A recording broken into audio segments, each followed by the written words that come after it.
Արդյոք պետք է երեխան օտար լեզու սովորի մանկուց։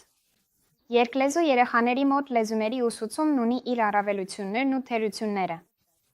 Եկեք մանրամասն դիտարկենք դրանք։ Առավելություններ։ Հարուստ բառապաշար։ Հարուստ բառապաշար։ Երկլեզու երեխաները ունեն ավելի մեծ բառապաշար, քանի որ նրանք միաժամանակ երկու լեզու են սովորում։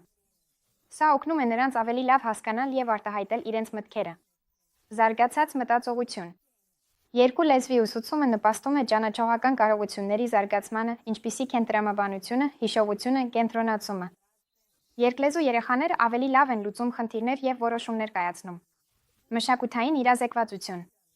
Երկու լեզվի իմացությունը հնարավորություն է տալիս ծանոթանալ տարբեր մշակույթների եւ ավանդույթների հետ։ Աշխատանքային հնարավորությունների ընդլայնում։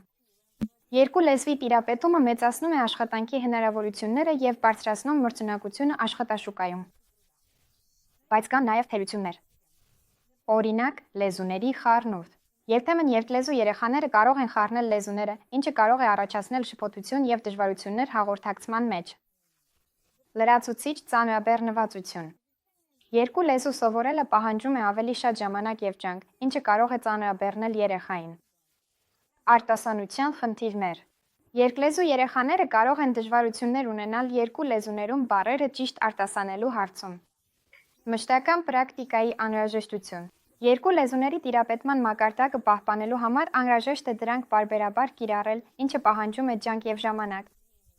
Այսպիսով, իրականում, եթե ձեր շրջապատում չկան այնպիսի պայմաններ, որոնք կպահանջեն երեխայի միաժամանակ երկու լեզվով զարգացումը, ապա ամենայն հավանականությամբ չարժե դրանք արհեստականորեն ստեղծել, որովհետև դա կարող է հանգեցնել նրան, որ երեխան մինչև վերջ ոչ մի լեզու լիարժեք չի սովորի։